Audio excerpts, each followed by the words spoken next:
তো আমি সকালবেলায় চলে আসলাম রান্নাঘরে। তো মেয়েদের সকালে উঠেই তো রান্নাঘরে চলে আসতে হয়। তো সংসারের টুকিটাকি কাজ শেষ করে ঘরগুলো গুছিয়ে নিলাম, সব কাজ শেষ করে নিলাম। নিয়ে তারপরে যে চা বসিয়ে দিয়েছি, আগে ডিম সেদ্ধ করে নিলাম আমার জন্য, শুধু আমি একাই খাবো। আর এখানে চা বসিয়ে দিয়েছি। আসসালামু আলাইকুম, কেমন আছেন আপনারা? আশা করি ভালো আছেন। আমরাও আলহামদুলিল্লাহ সুস্থ আছি, ভালো আছি। তো গতকালকে থেকে অনেক গরম পড়ছে, আজকেও অনেক গরম। তাই আমি সকালকের নাস্তার থেকেই আজকে ব্লগটা শুরু করলাম। তো আমার মাথাটা খুব যন্ত্রণা করছে, ওই জন্যই চাটা বসিয়ে দিয়েছি আগে। তো আমি চাটা খাবো, ডিম খাবো, হয়তো একটু বিস্কুট খেয়ে তারপরে হচ্ছে চাটা খাবো। তো এখানে আমি এই যে চলে আসলাম নুডলস রান্না করার জন্য। তো ভাবলাম যে অনেক দিন নুডলস রান্না করা হয়নি, আজকে নুডলসটা রান্না করে নিই। তাই আমি এই যে ফুটন্ত গরম পানির মধ্যে নুডলস দিয়ে দিয়েছি 3 প্যাকেট।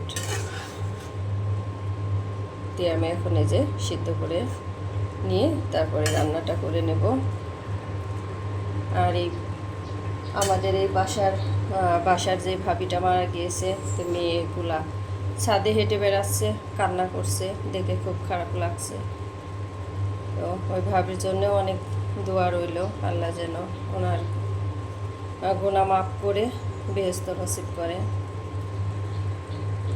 খারাপ লাগছে, দেখে খুবই খারাপ লাগছে। মেয়েগুলা কেমন যেন পাগলের মতো ঘুরে বেড়াচ্ছে, কান্না করছে দাঁড়ায় দাঁড়ায়, রান্না করছে। আর দেখছি তো খারাপ লাগছে। তো আমাদের মাঝ থেকে যারা সবাই দুনিয়া ছেড়ে চলে গিয়েছে, আমরা সবার জন্য দোয়া করি, আল্লাহ যেন সবার গুনাহ মাফ করে বেহেশত নসিব করেন, এই দোয়া করি সবার জন্য। তা আমি নুডলসে যে নামিয়ে নিয়ে ভালো করে পানি দিয়ে ধুয়ে নিয়েছি। আর তেলে যে কাঁচামরিচ, পেঁয়াজ আর এই যে গাজর দিয়ে দিয়েছি। এখন এই যে 2টা ডিম দিয়ে দিলাম, আর স্বাদ মতো লবণ, আর 1 প্যাকেট নুডলসের মশলা দিয়ে দিয়েছি। আর 2 প্যাকেট আছে, ওইটাও আমি দিয়ে দিব। নুডলস রান্না কম বেশি আমরা সবাই পারি, প্রতিদিন দেখানোর আর কি আছে। আমরা সবাই পারি খুব সুন্দর করে। আমাদের আপুরা রান্না করে যে যার মতো করে, সবার রান্নাই অনেক সুন্দর হয়। যে যেমন খায় সে সেমন করে রান্না করে, সবাই তো আর একরকম খাবার খায় না।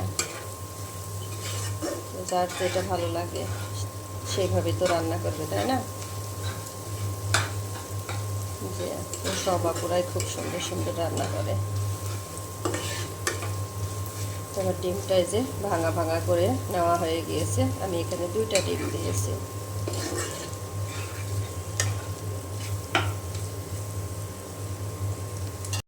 আমার নুডলস রান্না করে নেওয়া হয়ে গিয়েছে, আমি চুলা বন্ধ করে দিয়েছি।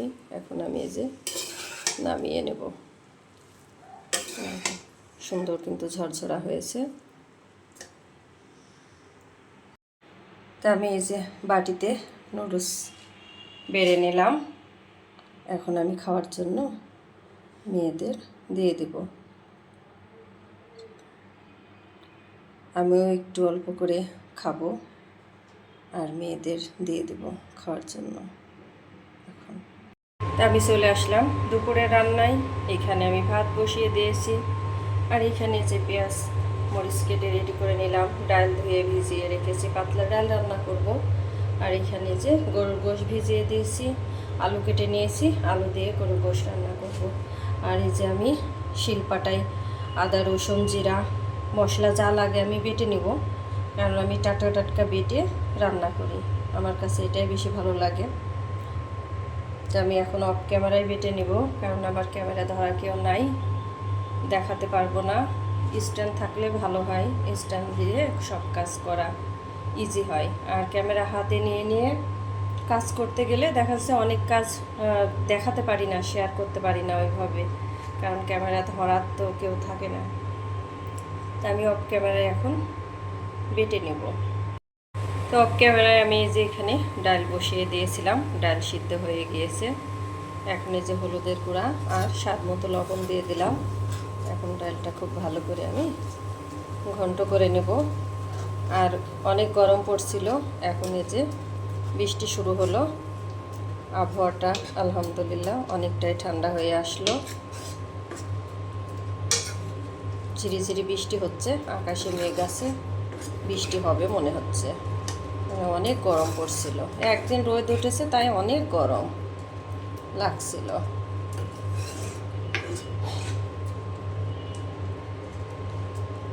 তো আমি ডালটা এখন খুব ভালো করে ঘন্ট করে নেব।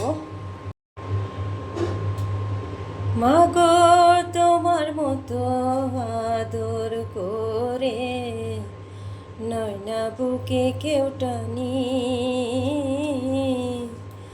আদর করে মোছায় না কেউ আমার চোখের পানি। হয় রে মা জননী আমার, হয় রে মা জননী। মাগো তোমার মতো আদর করে নয়না বুকে কেউ টানি, আদর করে মোছায় না কে,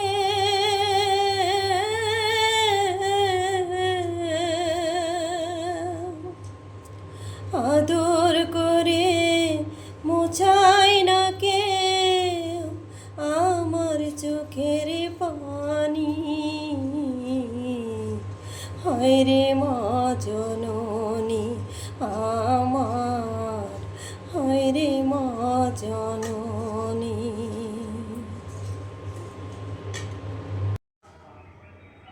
আমার ডাল বাগার দেওয়া হয়ে গিয়েছে, আমি অফ ক্যামেরায় দিয়ে নিয়েছি। আর এখানে যে গোশ রান্না করব, কেটে ধুয়ে পরিষ্কার করে রেডি করে নিলাম। আর এখানে মশলা দিয়ে দিয়েছি, আদা বাটা, রসুন বাটা, জিরা বাটা, হলুদের গুঁড়া, মরিচের গুঁড়া, ধনিয়া গুঁড়া, স্বাদ মতো লবণ, দারুচিনি, এলাচ। আর এখন দিয়ে দেবো এই যে তেল, সরিষার তেল। সরিষার তেল দিয়েই রান্না করব। তো আমি তেল দিয়ে দিলাম। এখন হাত দিয়ে, অফ ক্যামেরায় আমি হাত দিয়ে খুব ভালো করে মাখিয়ে নেব। মাখিয়ে তারপরে বসিয়ে দেব, চুলাটা জ্বালিয়ে দেব। আর এই যে ডালটা, তারপর স্টিলের পাতিলে ডালটা রাখলে পারে কেন জানি এরকম একটু কালো কালো দেখা যায়, বুঝি না। আবার ভালো করে মাখিয়ে নেওয়া হয়ে গিয়েছে। এখন আমি এই যে চুলাটা জ্বালিয়ে দিলাম। আর এখন একটু ঢাকনা দিয়ে আমি ঢেকে দেব। ঢেকে দিয়ে আমি কষিয়ে নেব। কষ থেকেই কিন্তু অনেক পানি উঠে যাবে, এখানে কিন্তু আমি কোনো পানি দেইনি। দেখি গোশের কি অবস্থা। গোশ থেকে এই যে অনেক পানি উঠেছে, এই পানিতেই কিন্তু কষানোটা হয়ে যাবে।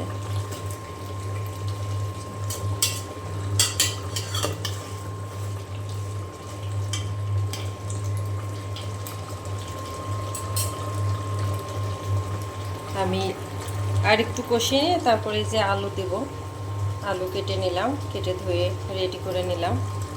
আমি আর একটু কষিয়ে নিয়ে তারপরে দেব। তো আমার গোশ কষানো হয়ে গিয়েছে, অনেকটাই হয়ে গিয়েছে। এখন আমি এই যে আলু দিয়ে দিলাম। এখন আমি আলু আর গোশ ভালো করে আবারও কষিয়ে নিব।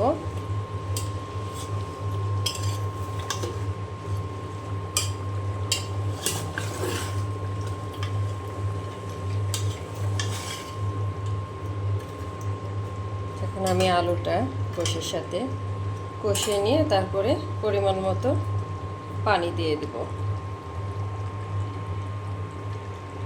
আবার আলু দিয়ে গোশের পাতলা ঝোল রান্না হয়ে গিয়েছে।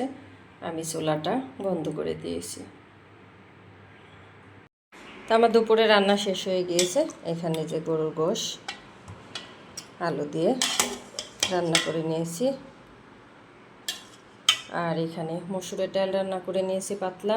এখানে ভাত আছে।